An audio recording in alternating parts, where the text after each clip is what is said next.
So in the ACA meeting, which is adult children of alcoholics or dysfunctional people, there's this idea that everybody has their IQ, genius, even if they're hiding it, everyone's gifted. And that's the inner child has the gifts. And so that's why we do this work. And we cannot find our parents in anyone for more than a few months, for example. Like, in other words, if I looked everywhere, I tried to find like that replacement for my parents, but I just couldn't, right? So we learned that, you know what, kind of like that Are You My Mother from the book Dr. Seuss, and they always had expectations in return. It's called golden handcuffs, right? And there's these fragmented parts, which is the inner teen, the inner father. You know, we learn about parenting, our witnessing gaze versus our scrutiny ignoring gaze. And I was never enough for them, the family, you know, the men. This is how I felt. I said I wasn't enough.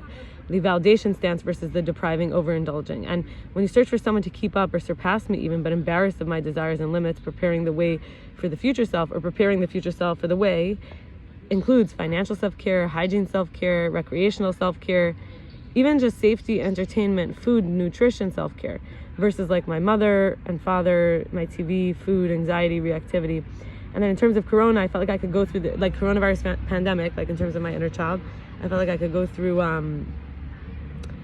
this massive shift to be inward, but also I hit rock bottom with caretaking, taking on a homeless, mentally ill man with weed addiction in January 2021. And, you know, I'm putting him in a label. Let's not use those labels. There was a lot of other issues. It was like I ended up hitting my, like just kind of losing myself in the relationship, I think out of loneliness.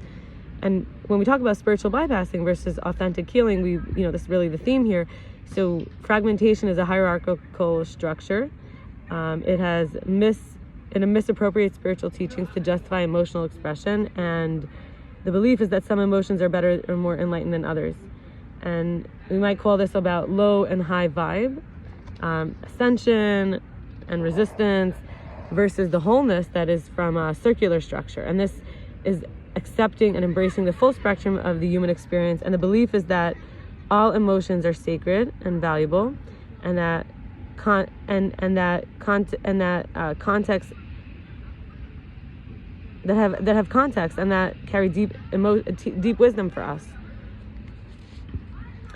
And I had a conversation with a man named Roy Silverman, and he gave me some blessings. This is some wisdom. He said that he blessed me. He blessed me that with a zivug to do God's bidding. And he said, Ezer Kenegdo is the one who can light a fire under you to be great or to bury you. And if you love yourself, you can love someone. You can love someone. You can love the world. If you do something wrong and walk away, it's worse than if you see something wrong and you walk away. It's worse than the people who do it, even if you can stop it and you didn't stop it. He says that he learned a lot of this from his mother. He says, back away from a negative bed bug, and that the Rebbe was has a patent on a radar. The Rebbe, the Lobster of Crown Heights. And he also says that the Parsha of the week, you know, is God's Rubik's Cube. It's like the German submarine, he says. Israel is the custodian of the world. And when you dismantle the enemies as a champion of the world, you don't need anyone else of the nations of the world to do it. He says, don't be afraid to make mistakes. Learn, grow, and share what you know. Help someone else in that regard and see what isn't for me. Because growth shouldn't only come from shielding from pain or from misery. If you don't have the guts, you stay stuck and living in the bubble. And he told me I have the ability to make good decisions. I wanted to share from Melissa Minnich on spiritual archetypes. She says that the alchemist is the master of transformation. That is the one who has the ability to turn challenges into opportunities and transmute fear into love. You would be drawn to spiritual emotional healing, always called seeking to transform yourself and others on a deep and energetic level. Then there's the healer, who's guided by compassion and a desire to bring balance and wholeness to others. The natural gift for working with energy, emotions, the physical body. Healing comes not only through hands-on work, but also through presence. So there's a soothing and a nurture to those in need, and there's a call. The person is called to restore harmony. Then we have the seer, who possesses the ability to see beyond the physical realm, often receiving visions, messages, and intuitive insights from spirit. Has a deep connection to the unseen and a gift for foreseeing possibilities or offering spiritual guidance to others. The wisdom comes from trusting the inner knowing and tapping into the higher consciousness. Then we have the sage, whose wisdom and inner truth and who has wisdom and inner truth and is guided by a deep contemplative understanding of life, seeking knowledge and enlightenment. It's a path of teaching. So this is someone who loves sharing wisdom and helping others find their way through life, life's challenges with clarity and calm. And then we have the mystic, or some call the magician. This is a person connected to the mystery of existence and works with spiritual energy to manifest change in the world. Drawn to rituals, symbols, and deeper mysteries of life, often working with the unseen forces of the universe to bring about transformation.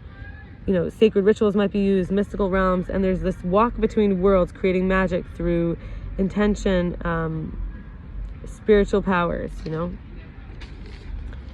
And I want to share how I was in this OA meeting. We were talking about experience, strength, and hope, and I was thinking of inwardness versus outwardness.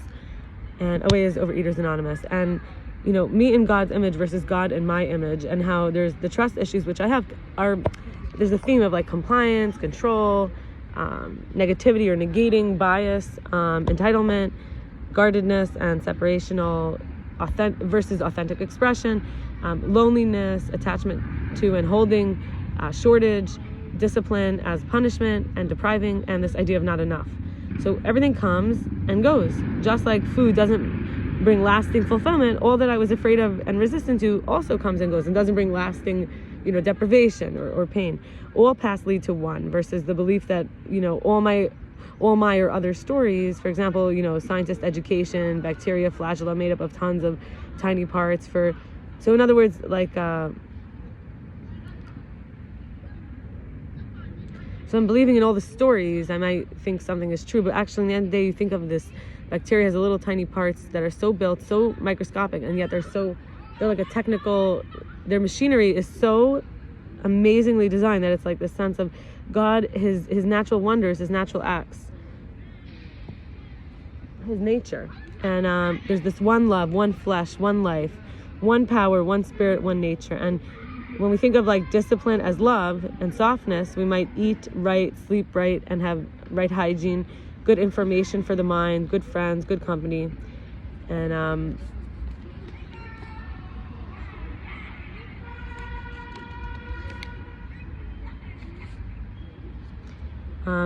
I think we'll finish here. I wish you all the best. Have a good night. Bye.